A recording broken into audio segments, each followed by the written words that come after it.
بسم اللہ الرحمن الرحیم۔ یہ لشکر شادہ و فرحہ حضرت عمرو بن العاص کی فوج کی طرف لوٹا اور پہنچ کر آپ سے تمام سرگزشت بیان کی۔ آپ سن کر بے حد خوش ہوئے اور اللہ تبارک و تعالیٰ کی نعمت و نصرت پر شکریہ ادا کیا۔ پھر آپ نے قیدیوں کو بلا کر دریافت کرایا کہ آیا تم میں سے کوئی شخص عربی جانتا ہے؟ شام کے 3 آدمی عربی زبان جانتے تھے۔ انہوں نے اقرار کیا۔ آپ نے ان سے ان کے لشکر اور سپہ سالار کے متعلق چند باتیں دریافت کی۔ انہوں نے کہا ایک گروہ عرب روبیس کو ہرقل نے 1,00,000 فوج دے کر آپ کے مقابلے کے لیے روانہ کیا ہے اور ہدایت کی ہے کہ کسی شخص کو ایلا میں داخل نہ ہونے دے۔ روبیس نے اس شخص کو جس سے آپ حضرات کا مقابلہ ہوا ہری اول بنا کر آپ کی طرف بھیجا تھا۔ روبیس کی فوج بہت جلد راتوں رات پہنچنا چاہتی ہے، اور چونکہ روبیس مملکتی روم میں اہل عرب کے مقابلے کے لیے فرد واحد ہے، اس سے بہتر فنون حرب میں اور کوئی دوسرا شخص نہیں ہے، لہٰذا وہ تمہیں سب کو ہلاک کر دے گا۔ آپ نے یہ سن کر فرمایا مجھے امید ہے کہ باری تعالیٰ جل مجدہ اس کے ہمراہی کی طرح اس کو بھی قتل کر دیں گے۔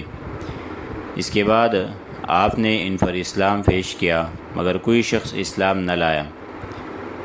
آپ نے مسلمانوں کی طرف متوجہ ہو کر فرمایا رومی لشکر بدلہ لینے کے لیے چل دیا ہے اور عنقریب شام تک پہنچنا چاہتا ہے۔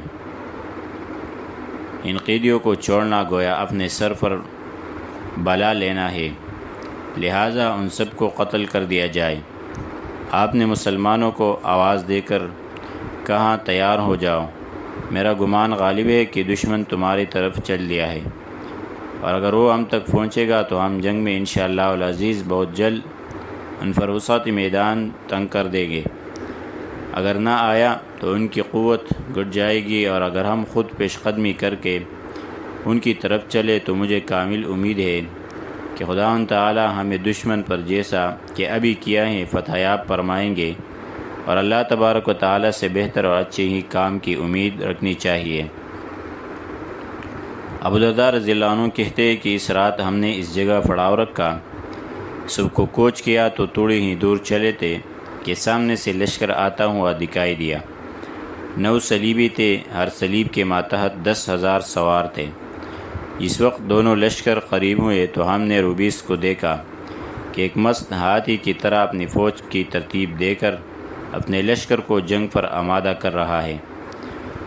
حضرت عمرو بن العاص رضی اللہ تعالیٰ عنہ بھی فوج کی ترتیب کی طرف متوجہ ہوئے، اور آپ نے اس طرح ترتیب دی کہ میمنہ پر ضحاک بن ابو سفیان اور میسرہ پر سعید بن خالد رضی اللہ عنہ کو مقرر کیا، اور ساق پر حضرت ابو درداء رضی اللہ عنہ کو کھڑا کیا، اور آپ خود خلف اور مہاجرین و انصار کے ساتھ رہیں، اور آپ نے تمام مسلمانوں کو قرآن شریف کی تلاوت کے لیے فرمایا اور کہا یاد رکھو خداوند جل مجدہ تمہیں ایک نیک کام میں آزماتے ہیں، تمہیں چاہیے کہ تم بلاؤ پر صبر اور ثواب کی طرف رغبت اور جنت کی خواہش کرو۔ اس کے بعد آپ نے طریق حرب پر سب بندی کی۔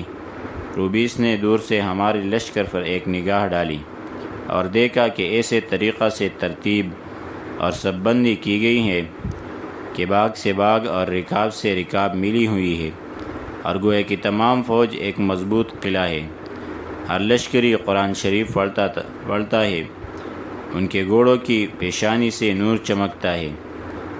یہ دیکھ کر اس نے مسلمانوں کی فتح اور اپنی حزمیت اور عجز کا فتح لگا لیا، اور اس بات کو اچھی طرح سمجھ گیا کہ میرے تمام لشکر کے دل میں میری طرح سے مسلمانوں کا رعب بیٹھ گیا ہے۔ یہ سوچ کر اس نے مسلمانوں کے لشکر کا انتظار کیا کہ یہ کیا کرتا ہے، اور خود کا تکبر جاتا رہا۔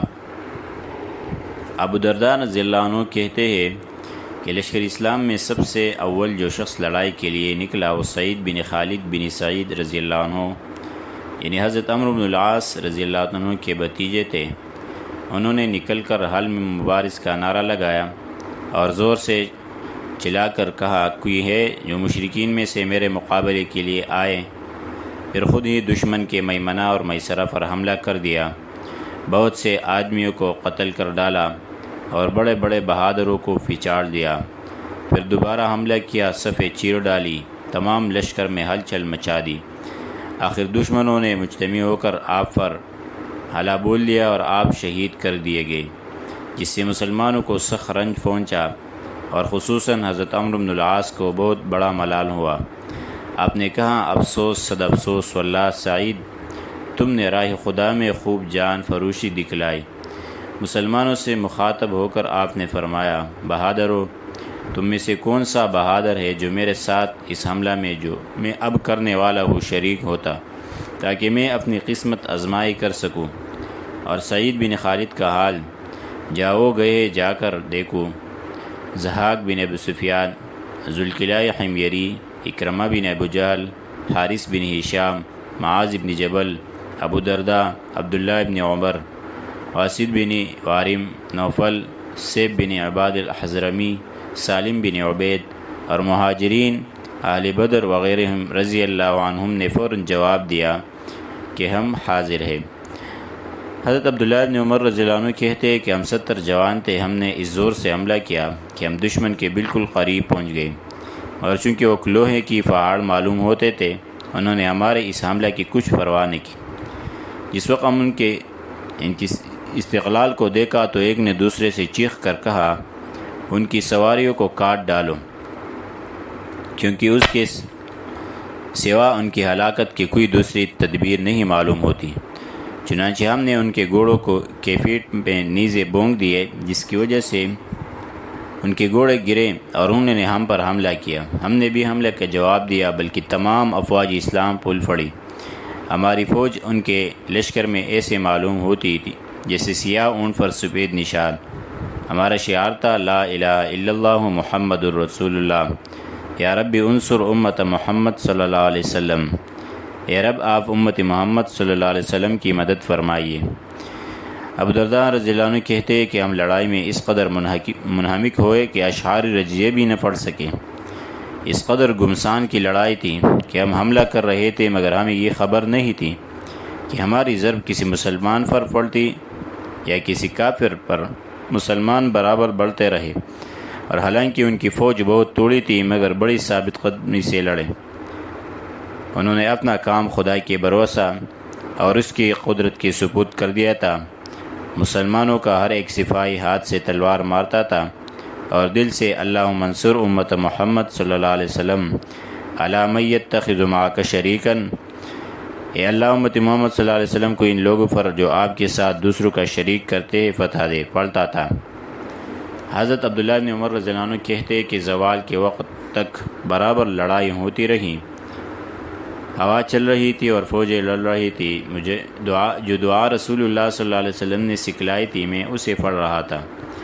اچانک میں نے آسمان کی طرف نظر اٹھائی، دیکھا تو اس میں چند دروازے کھلے ہوئے اور ان میں سے بہت سے سوار سفید لباس سبز نشان لیے ہوئے کہ جن کی نوکیں چمک رہی تھی نکلے۔ ایک منادی فتح کی بشارت دے رہا تھا کہ امت محمد صلی اللہ علیہ وسلم، خدا تعالیٰ کی طرف سے تمہارے پاس مدد پہنچ چکی ہے۔ میں نے کہا کہ نبی صلی اللہ علیہ وسلم کی دعا کی برکت سے فتح ہوگی۔ قسم رب کعبہ کی کہ تھوڑی ہی دیر ہوئی تھی کہ میں نے دیکھا کہ رومی سر پر پاؤں رکھ کر بھاگے اور مسلمانوں نے ان کا تعاقب کیا۔ منادی نے فتح کی آواز دی۔ مسلمانوں کے گھوڑے چونکہ دشمن کے گھوڑے سے زیادہ تیز رواں اور پویا کرنے والے تھے، اس لیے فلسطین کی لڑائی میں ہم نے 10,000 بلکہ اس سے بھی زیادہ قتل کر دیے۔ رات تک ہم نے ان کا پیچھا کیا۔ حضرت عمرو بن العاص رضی اللہ عنہ کو اس فتح سے بہت خوشی حاصل ہوئی، اور چونکہ مسلمانوں نے دشمن کا تعاقب کیا تھا اور اب تک مسلمان واپس نہیں ہوئے تھے، اس لیے آپ کا دل ہمارے ساتھ تھا۔ حضرت عمرو بن عطاف کہتے ہیں کہ اس وقت میں نے حضرت عمرو بن العاص رضی اللہ عنہ کو دیکھا کہ علم آپ کے ہاتھ میں تھا اور نیزہ شانے پر ڈال رکھا تھا۔ آپ ہاتھ ملتے جاتے تھے اور فرماتے جاتے تھے، جو شخص میرے پاس لوگوں کو لوٹا لائے گا، اللہ جل شانہ اس کے گمشدہ کو اس کے پاس لوٹا لائے گے۔ آپ یہ فرما ہی رہے تھے کہ اہل عرب واپس ہی آئے آپ نے ان کا استقبال کیا۔ اس وقت آپ کہتے جاتے تھے جنہوں نے باری تعالیٰ کی رضا کی طلب میں محنت مشقت اٹھائی ہے، انہوں نے اللہ تبارک و تعالیٰ کو راضی کر لیا۔ کیا آپ لوگوں کو یہ پتہ جو باری تعالیٰ نے عنایت فرمائی تھی کافی نہیں تھی؟ جو آپ نے دشمنوں کا تعاقب کیا۔ مسلمانوں نے جواب دیا، ہمارا مقصود اس تعاقب سے غنیمت نہیں تھا بلکہ جہاد تھا۔ بہرحال جب مسلمان واپس آئے تو انہیں کوئی فکر اور کسی قسم کا غم نہیں تھا، مگر جس وقت ایک نے دوسرے کو دیکھنا شروع کیا تو 130 آدمی مفقود الخبر معلوم ہوئے۔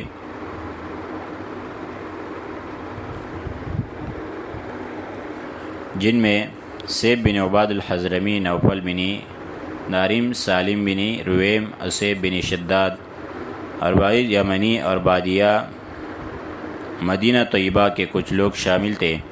حضرت عمرو بن العاص کو ان کے مفقود الخبر ہونے کا سخت رنج ہوا۔ پھر آپ نے کچھ دل میں غور کر کے فرمایا، اللہ تبارک و تعالیٰ ان کے ساتھ کوئی بلائی کرنا چاہے اور اے عمر تو اس کا انکار کرتا ہے۔ اس کے بعد لڑائی کی وجہ سے جو نماز قضا ہو گئی تھی، اذان اور تکبیر کے ساتھ آپ نے ان کو ادا کرائے، جس کے بعد جیسا کہ حضرت ابوبکر صدیق رضی اللہ عنہ نے آپ کو حکم دیا تھا۔ حضرت ابن عمر فرماتے ہیں کہ خدا کی قسم آپ کے پیچھے جماعت سے بہت کم لوگوں نے نماز پڑھی، بلکہ لوگ چونک تک رہے تھے اس لیے اکثر نے اپنی اپنے قیام گاہ پر ادا کی۔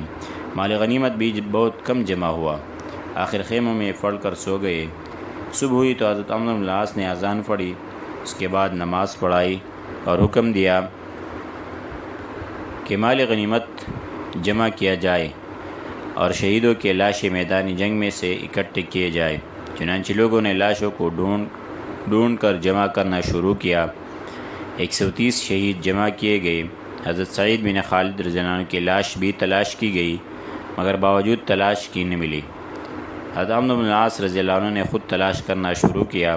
ایک جگہ سے دستیاب ہوئی جو گھوڑوں کے اسموں سے اس قدر رون دی گئی تھی کہ تمام ہڈیاں چور چور اور سارا چہرہ پاش پاش ہو رہا تھا۔ آپ ہی دیکھ کر بہت روئے اور فرمایا، اے سعید، خدا ارحم الراحمین تم پر رحم فرمائے، میں نے اللہ جل جلالہ سے وعدہ کیا تھا اور تم نے اس وعدہ کو پورا کر دیا۔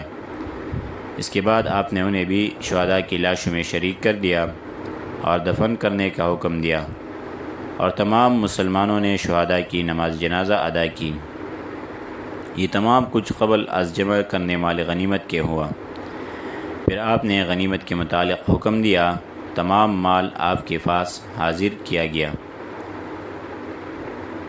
آپ نے فتح جنگ کی خبر حضرت ابو عبیدہ بن جراح رضی اللہ عنہ کے پاس لکھی۔ انشاءاللہ آگے درس میں ذکر کریں گے۔